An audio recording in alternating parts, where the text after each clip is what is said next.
Well, time for another project vlog. I think I get started on the next build. And the next build are these. These are what we call our Scuba-Boo Boards. They're a 4-button controller.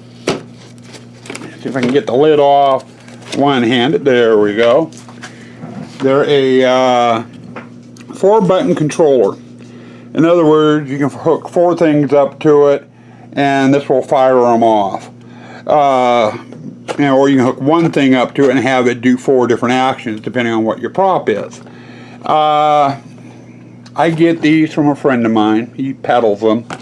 By the name of Tim Thompson. You can find him on Facebook. Send him a message if you're interested in these little control boards.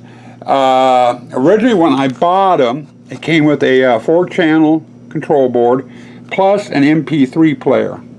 The boards now no longer offer the MP3 player. They stopped. The company Tim was getting these from stopped making the MP3 players. So you can effectively get them with just the 4-channel board, but with no sound.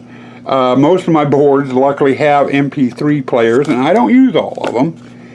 And so I have sound and stuff too.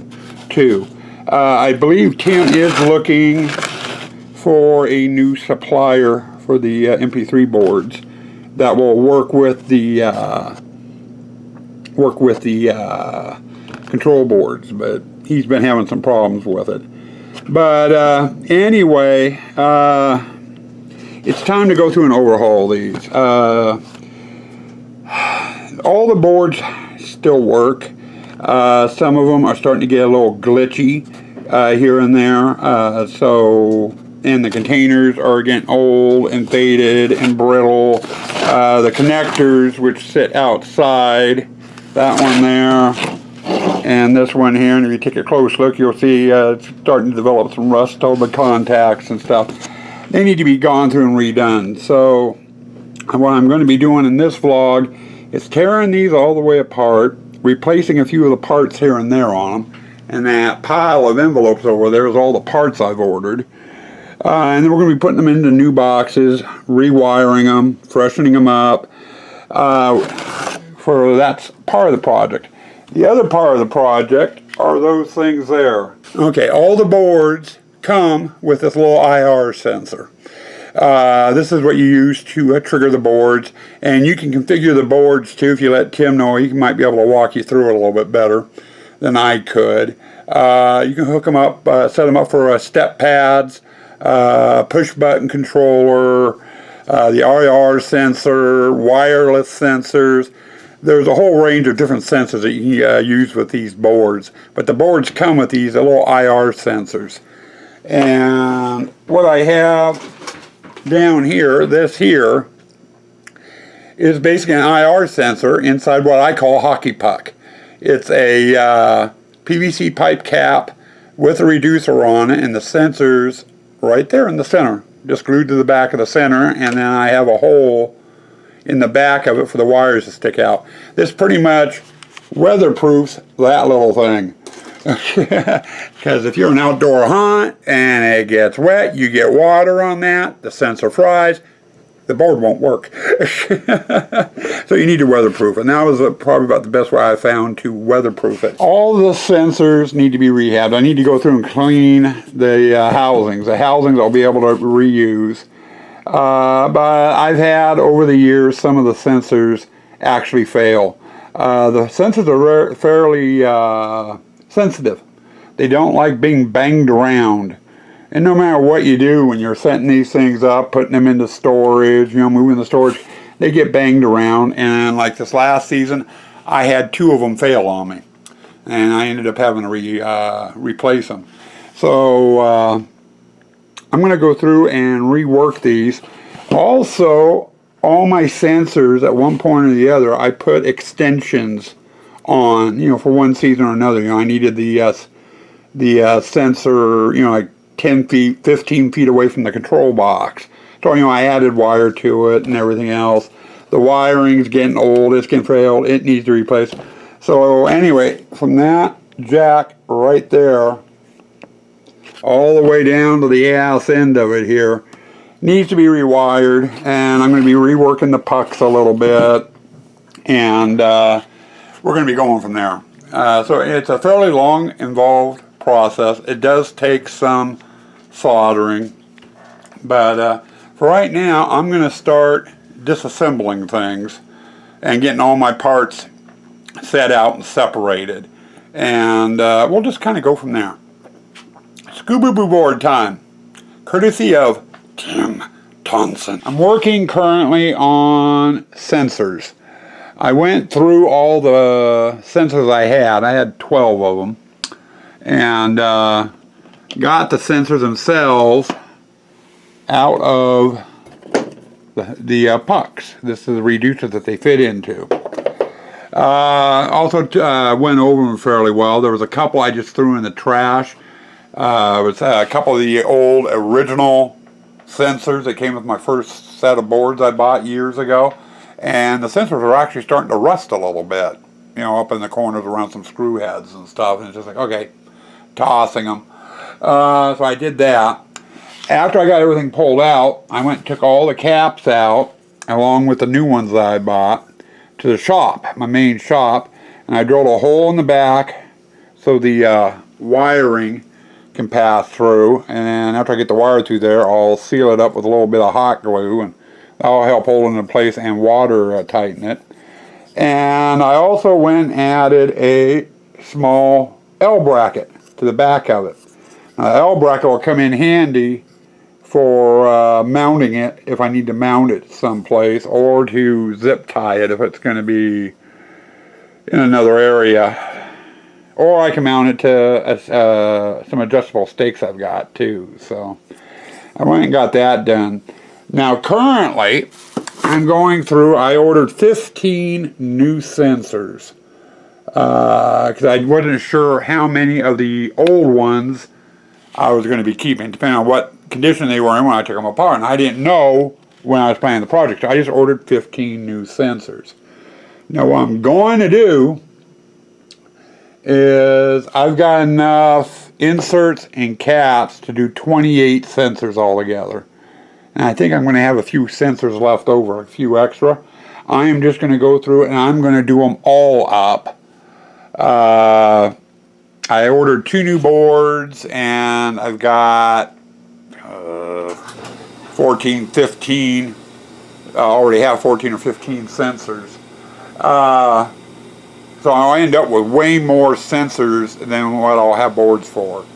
You know, more sensors than boards. And I kind of want that, so I have extras. You know, if I take one out and put it out in the display and I start having problems with it, I can just come in and grab another one and take it out. And, you know, I'll have some extras. You know, I want a few for backups.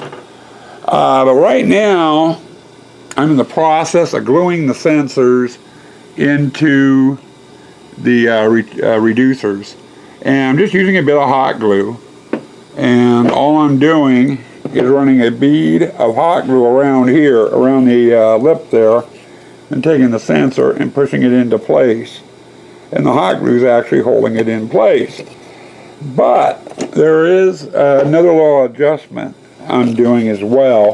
These little plastic domes on the front are just pushed on with some little tabs into the circuit board. There's 4 holes, 1 for each tab. And these have a nasty habit of coming off. It doesn't take much to get them to come off.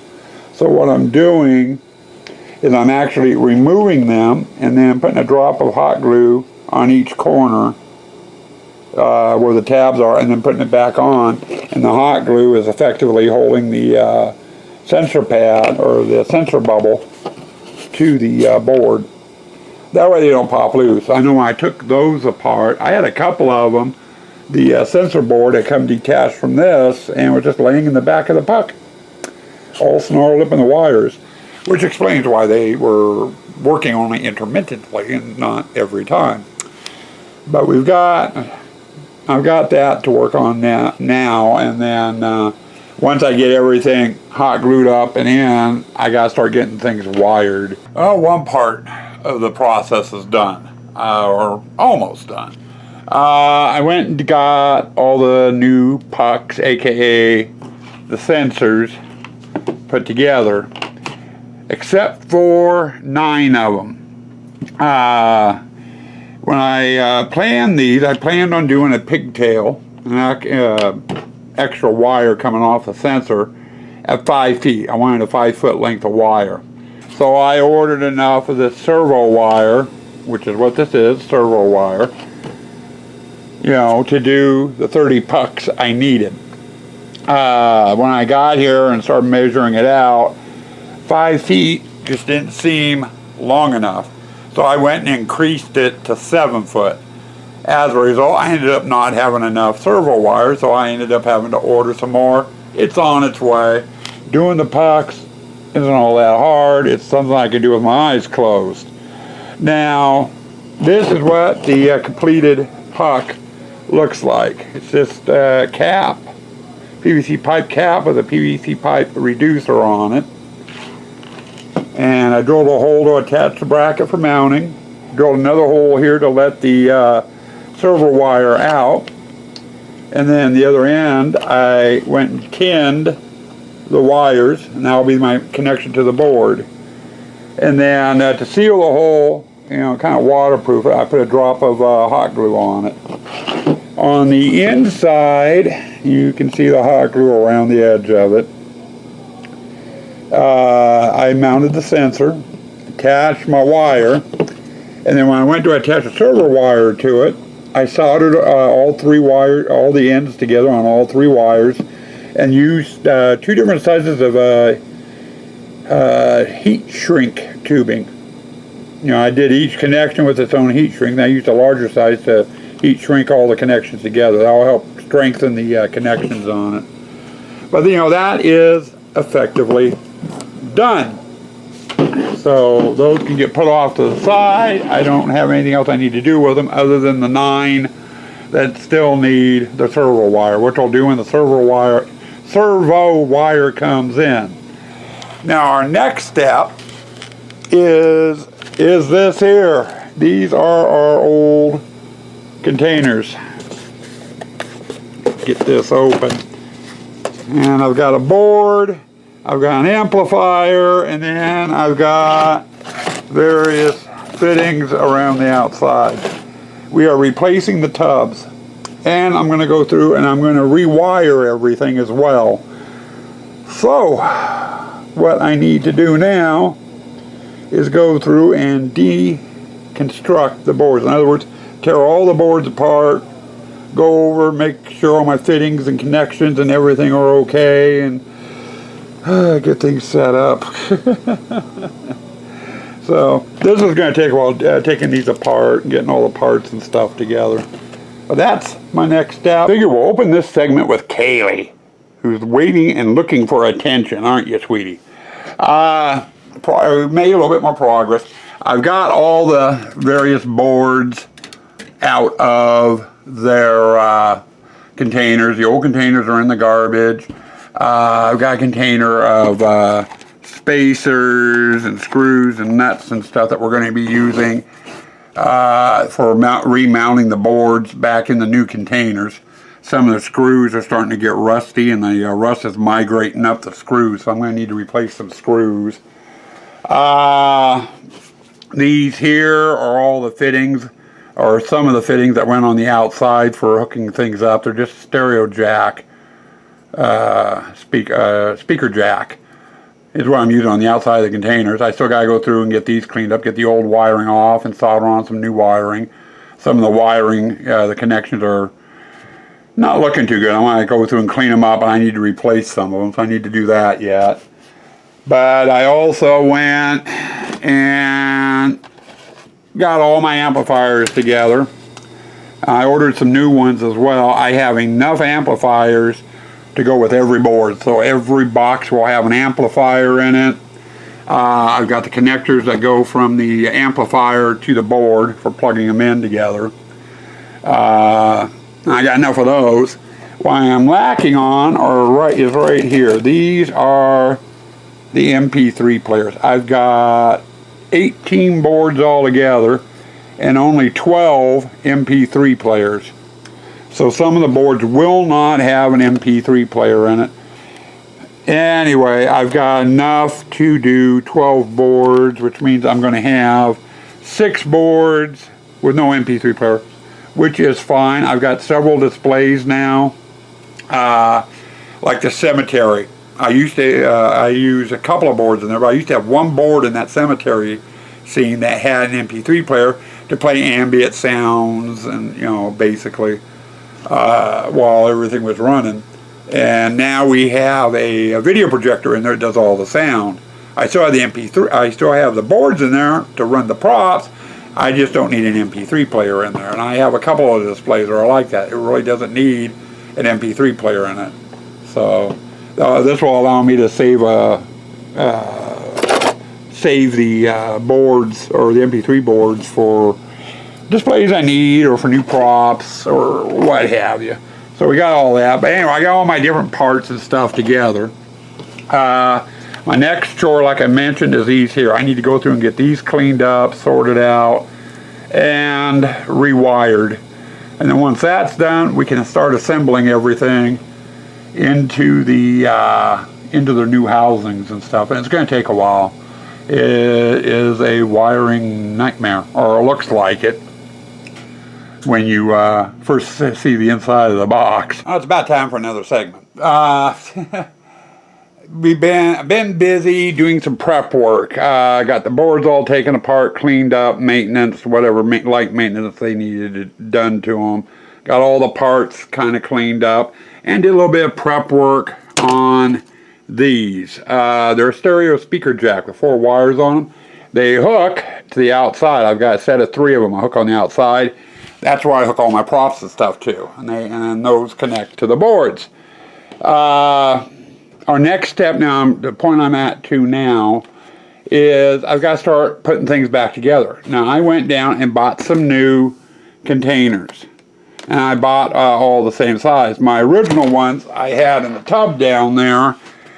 I had 3 or 4 different styles of containers I'd bought over the years. Got them at Walmart. And the problem with buying them at Walmart is Walmart never carries a very big stock on anything. You know, so I'd be able to get like 1 or 2 here, 1 or 2 there, and I had 4 different styles, and nothing was stacking right or packing right. I wanted everything uniform. So this time I went down to Target, and what these are a food container.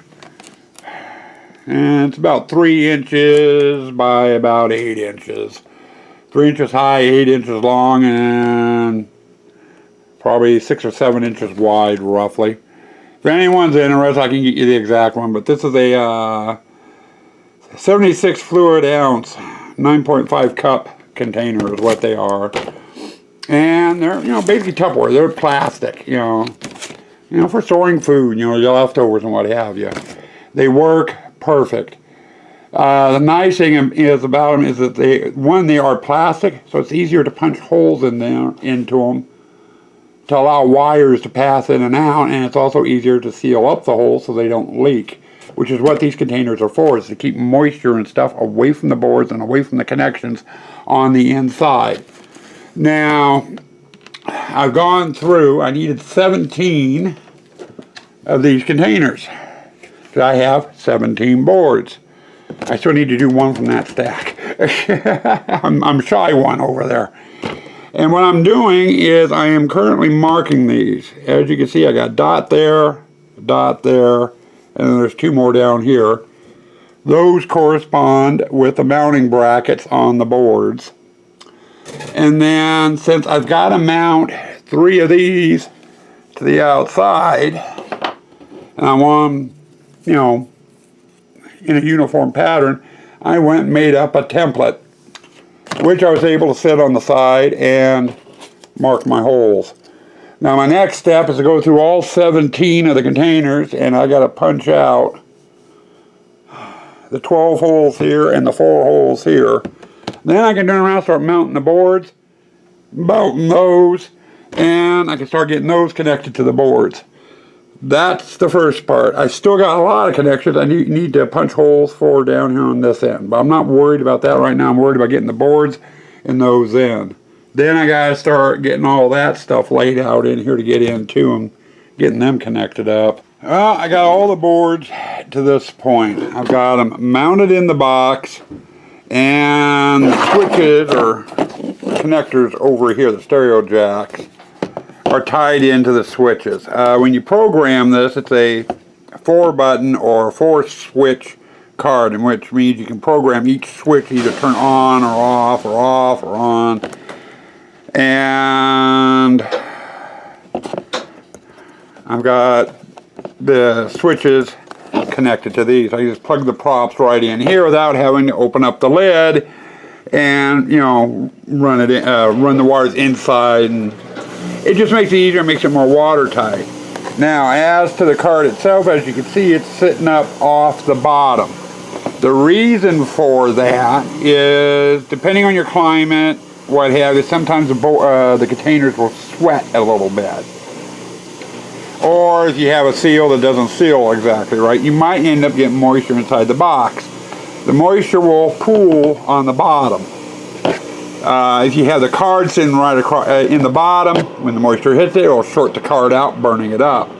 So I use some 1/4-inch tubing, and I just run the screws through the middle of this, and this will hold the cards up like that. But now that I've got all 17 boards to this point, my next part is for the hockey pucks over there, the sensors.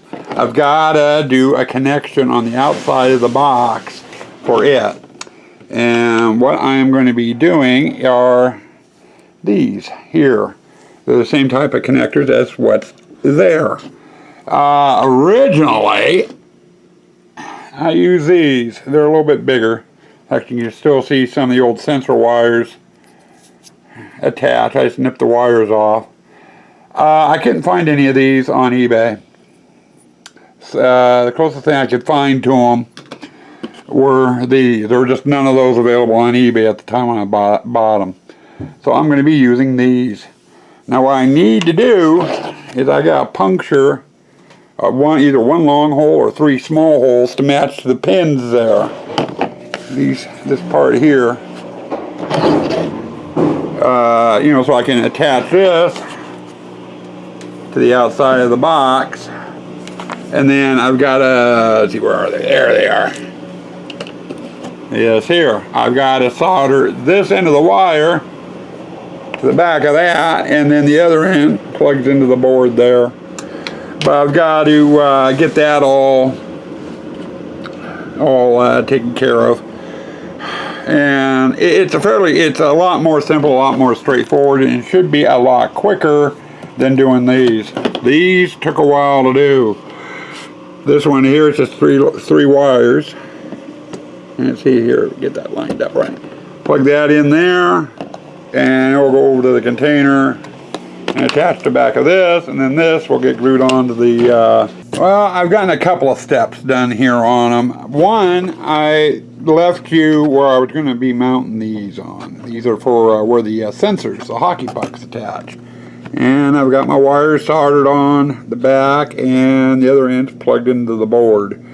I've also went through yesterday and got all the amplifiers for the sound part of the boards installed. All 17 boards have their amplifiers, and they're plugged in from the amplifier down to the board.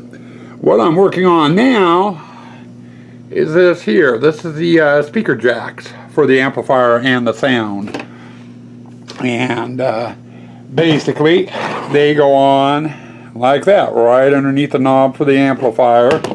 The wires stick in and come up and are attached to the amplifier.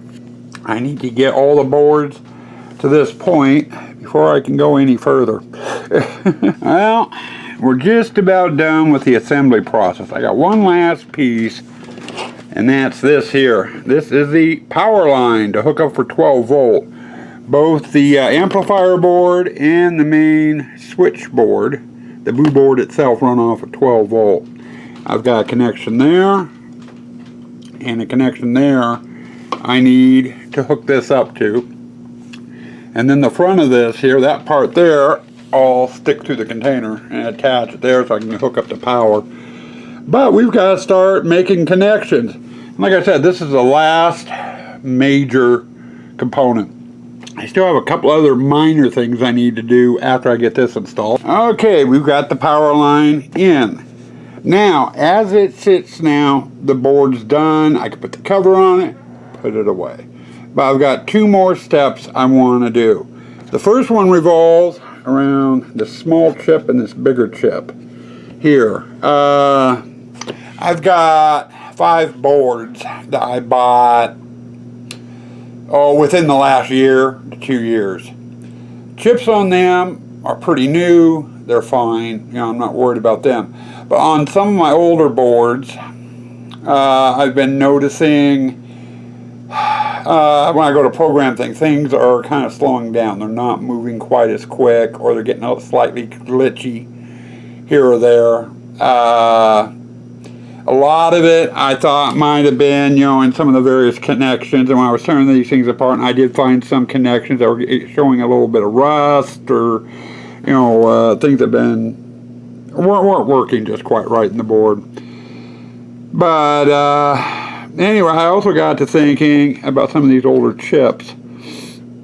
I'm wondering if they're getting to be a little worn out. So I contacted Tim, the designer, or not the designer of the boards, but one of the co-designers of the board. And I ordered 2 new boards, and I also ordered a bunch of new chips. And what I'm going to do is, on the 12 older boards that I've got, I'm going to go through and replace the chips with new chips. The old chips, however, which are still working for the most part, I'm going to keep, and I'm going to keep them as a backup in case something fails and needs to be replaced. You know, so I'll have some backup chips. I'm going to replace, on 12 of the boards, these chips. And it's fairly straightforward. All I need to do is just get a screwdriver in on the end here and pry up a little bit, and the chips will pop right out.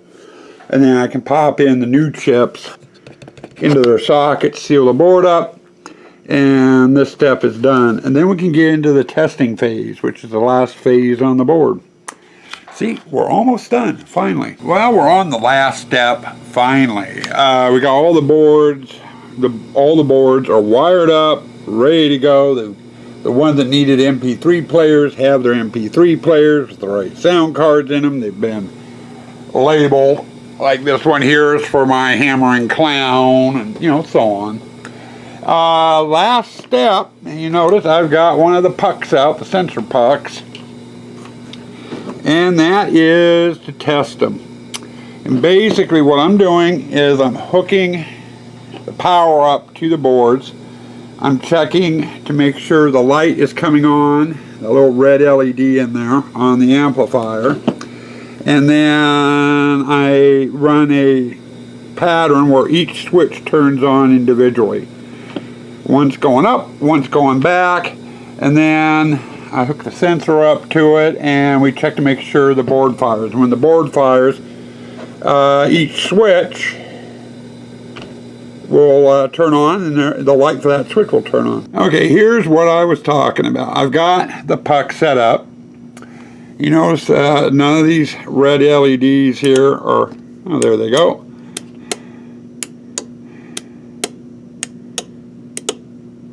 Okay. That's what the board looks like when it fires. Now if I move the puck like that,